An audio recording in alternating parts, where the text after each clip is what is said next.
After this video, you'll be able to understand how to effectively build teams in Wuthering Waves no matter what characters come out in the future. The first step in building a successful team is to understand how your damage dealer outputs their damage. What type of damage is it? Basic attack? Is it heavy? Is it resonant skill? Is it resonant liberation? So for today's example, we're going to use Encore. Encore's damage comes mostly from her basic attack damage. So you want to look at what characters can aid her in that. Well, you have Sanhua, which is the perfect example that buffs base attack. You have Verena. You have Baiji. But then you come over to the Junction and you're like, okay, well, Resonance Liberation. Well, you know for a fact that's not going to help you because you deal base attack damage. So your options are these three. Well, let's say you decide, well, Sanhua is the best one. I select Sanhua. But now you have to pay very close attention. Sanhua only buffs the next character's damage. So that means that you have to go into this third character first, then into Sanhua, then into Encore. And then that character cannot impede any of your rotations on your characters, your other two. So if we look at all of this, that leaves, you're like, okay, well, maybe I can use Baiji. I need a healer. Well, no, Baiji is actually really terrible because she buffs the next Resonator. But you go to Verena, you're like, okay, that buffs everything. That could work, you know? So I choose Verena. So you know that Encore is going to go first, then into Verena, then into Sanhua, then back into Encore. So by knowing this, your weapons and your echoes matter a great deal. Because you want echoes and weapons that do not conflict with your DPS's damage style.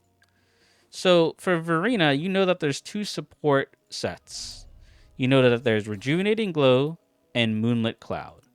But looking at Moonlit Clouds, you realize that Moonlit Clouds only works with the next Resonator. So in your rotation, that means you would be buffing Sanhua instead of your actual damage dealer.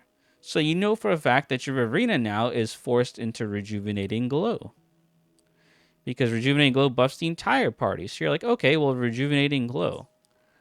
And then here's the cool thing. If you choose the Bellborn Echo, it also buffs damage by 10%. So that lets you put Moonlit Clouds. You see that Moonlit Clouds buffs the next Resonator attack. So this now lines up with how Encore deals her damage. And then you want to look at, oh, what's the best Echo to use? Well, this Heron definitely is the best Echo, because when looking at Moonlit Clouds, you see that there are two different Echoes we can use. But why would you want two turtles? They don't stack. So having this, you see that, oh, well, initial attack lands 10 resonance energy, then boost the next character's damage by 12%. So now you know that it all flows together. So you're like, Verena, Shield, Sanhua, Echo, into your Encore. And now your Encore is hyper buffed, and then you do whatever you want with your Encore. So that's one way of building a team. Now let's look at another example. Let's say you did not have that. It's like, oh no, I don't have any of that. What do I do? Right? I don't have a Verena, and I don't have anything that could help. Well, here's where now you have to use partial kits. Well, you can like use Baiji, like, okay, well, she can heal, and then sometimes you can do the Baiji into Encore. So now when you have it like this, your Baiji now needs the Moonlit Cloud as well.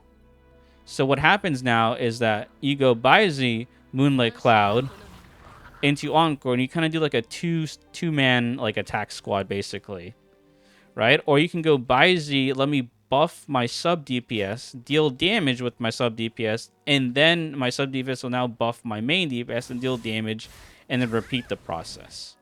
So I think this is a good breakdown on how to build teams in Wuthering Waves. I'm the Gotcha Game Cultivator, and join us back on our next video.